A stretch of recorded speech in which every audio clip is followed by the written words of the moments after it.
Craving is not hunger. It is not need. It is the death rattle of weakness begging to be fed. A man does not fall because he is tired. He falls because he listens to the voice that says, rest, eat, escape. That voice is not yours. It is the echo of your enemy within. You were not born to kneel before impulse. You were not forged to be ruled by urges flickering like candles in a storm. You were meant to burn like the storm itself, indifferent, untouchable, unyielding. The way does not entertain indulgence. It does not ask what you want. It demands what you must give. Kill the craving before it kills you. Kill the need to feel good. Kill the thirst to be seen. Kill the hunger to be filled. Because the man who feeds his craving once will feed it forever. It is not the craving that is strong. It is your permission that is weak. You crave what you've surrendered to. You hunger for what you once obeyed. You are not chained by the urge. You are chained by your memory of pleasure. And that memory is the bait, the hook, the poison in sweetened water. It does not want your happiness. It wants your control. And once it has your control, it has your path.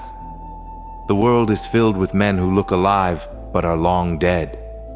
Dead from comfort, dead from softness, dead from letting one small voice inside decide the direction of their entire soul. They smiled as they died, and their smile was shaped like a craving fulfilled. But you are here because you are not them. You are here to go without, to burn through it, to become what they never dared to become. A master of himself, a man of silence, hunger, clarity, fire. The storm will come. It will come in the form of a craving, a whisper in the night, just this once. And when you ignore it, it will return louder. And when you reject it again, it will scream. You must not answer. You must not hesitate. You must not negotiate with need. You will not win that way. Craving cannot be reasoned with. It must be cut down. Like Musashi drew his sword without thought, you must cut the craving without mercy. One motion, no hesitation, no thought, no sympathy for your former self. Because if you hesitate, it will win. And if it wins, you fall back into the cage. Not a cage of steel, a cage of softness, of excuses, of cycles that rot the soul from within. This is how men vanish, not in battle, but in convenience, in appetites, in dopamine chains masked as freedom. The world wants you to believe pleasure is the reward. It is not. Discipline is. Pleasure is the opiate of the defeated. Discipline is the fire of the undefeated. Cravings are illusions. And illusions must be shattered, not followed. The river that carves mountains does not ask if the path is easy. It flows because that is its nature. You must become the river, carving away weakness through repetition, through stillness, through refusal, not once, not twice, but every day, every hour, until your silence becomes the weapon, and your mind, the battlefield where victory is no longer earned, but expected. Kill the craving before it kills you, because cravings grow. They do not stay small. You give them an inch, and they will own your spine, your mornings, your future. You do not need relief. You need resistance, because each time you say no, you become less man and more force. And force is what walks the path, not feelings. The craving to quit, the craving to check, the craving to eat, the craving to numb, the craving to be loved, accepted, praised. These are all the same serpent in different skins, and every serpent must lose its head. Now, not later. Later is death. Later is regret with a smile. Later is softness rotting behind the curtain of productivity. Kill it now, or bury yourself with it. Because if you won't kill it, it will drag your sword from your hands.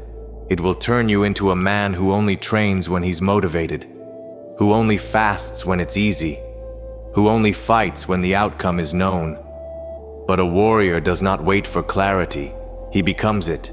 He does not feed desire, he replaces it with devotion, with repetition, with presence sharp enough to cut through seduction itself. A warrior does not crave, he chooses. And in choosing the way, he becomes something no craving can touch. You want to be free? Then abandon the appetite that owns you. Freedom is not granted to the man who feeds his cravings. It is granted to the man who buries them alive. You are not starving. You are soft. You are not empty. You are addicted to being full. And the body addicted to fullness will never know true strength. Because strength is born in the void, in hunger, in resistance. It is forged in that cold hour before sunrise, when no one is watching, and the craving whispers, "Sleep."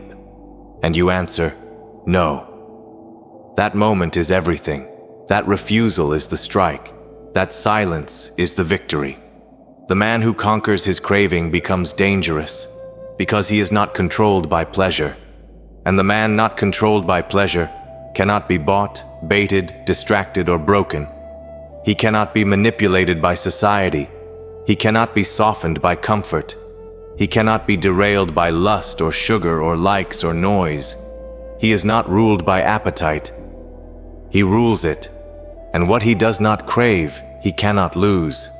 Most men live like dogs, chained to their next reward, salivating for a ding, a dopamine rush, a woman, a warm bite, a comforting lie. They call it freedom, but it is obedience in disguise. You are here to break that leash, to walk through hunger with your eyes open, to sit with the fire and not flinch, to see the craving and not move. Not because you are numb, but because you are clear. There is no path to greatness lined with comfort. There is only the path you walk alone, with an empty stomach, a calm breath, and a blade that has never tasted softness. Craving is a fog, a lie, a test, and if you keep failing it, you will never find the summit, because no man stands atop the mountain by accident. He gets there by cutting everything that weighs him down, and craving is weight. Burn it, bury it, bleed it out of your thoughts. Let it scream inside you, but let it find no master. You are not your urges. You are not your wants. You are the blade that decides. Do not forget what Musashi knew, that the way of the warrior is the way of the void, not of comfort, not of reaction, not of craving. Void, calm, precision. You do not fight because you are angry.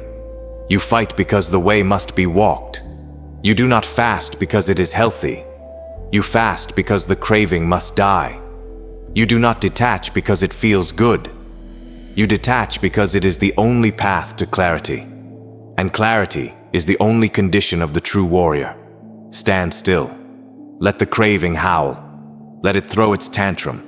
Let it twist your guts. Let it beg, lie, offer you peace. Do not move. Do not flinch. Do not feel sorry for it. This is not cruelty. This is cleansing. This is you becoming more than a man. This is you becoming your own weapon. For every craving resisted, a new layer of steel is forged in your spine. And soon, you become untouchable, not cold, but centered, not detached from life, detached from weakness. And that is a difference the world will never teach you, because the world wants you dependent, predictable, pliable. But you are none of those things.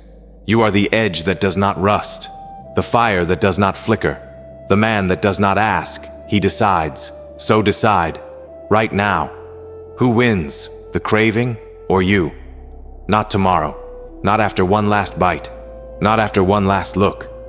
Now, because anything less than now is surrender wearing delay like armor, the body may tremble, the breath may shorten, the craving may rise like fire in your lungs.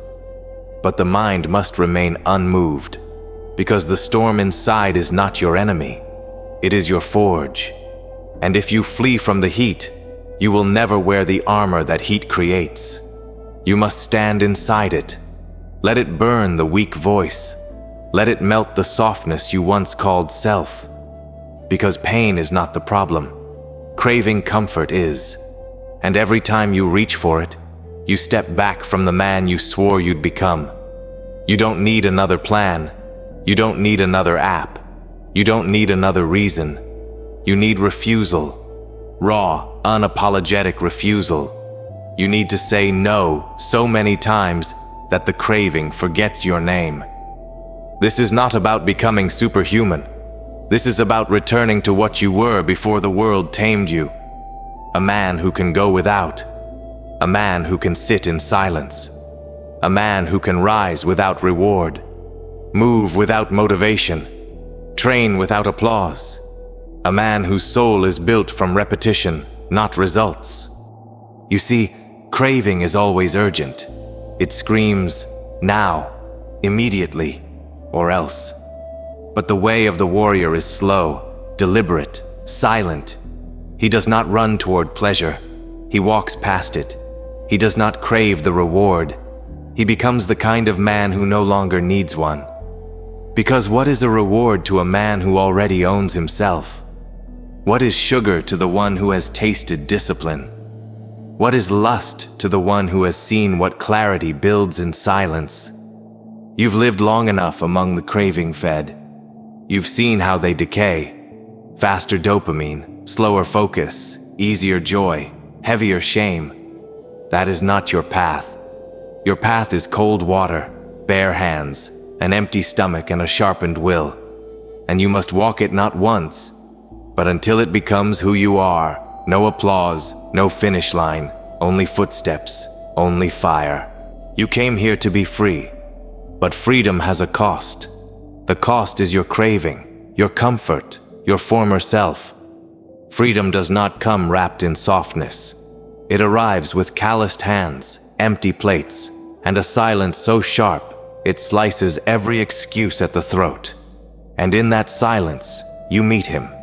The version of you that does not beg, does not break, does not bend when craving rises like a storm tide against the mind. He does not tremble. He does not speak. He acts. He walks while others wait. He endures while others escape. He builds while others consume. He sharpens his will while the world dulls itself in pleasure. He does not live for comfort. He lives for clarity. Because clarity is the blade, and all things false, craving, noise, impulse, must be cut. Look around you. Men everywhere, chained to glowing devices, addicted to pleasure, pretending it's peace, feeding the craving, calling it choice. They are not walking the path. They are walking in circles, smiling as they sink. But you chose the mountain. You chose the flame. You chose the sword, and the sword does not care how you feel. It only asks, are you ready to cut what no longer serves you? So cut the craving, not once, but every time it rises, every time it lies, every time it crawls back dressed as need. Cut it, because it's not about the food, or the lust, or the screen. It's about control. And control, once lost, is harder to reclaim than any kingdom. The battle is not outside. It is not the craving itself. It is the voice that says, just this one time. That voice is the enemy. It speaks in your tone. It knows your history. It wears your face. But it is not you. And if you believe it, you will become it.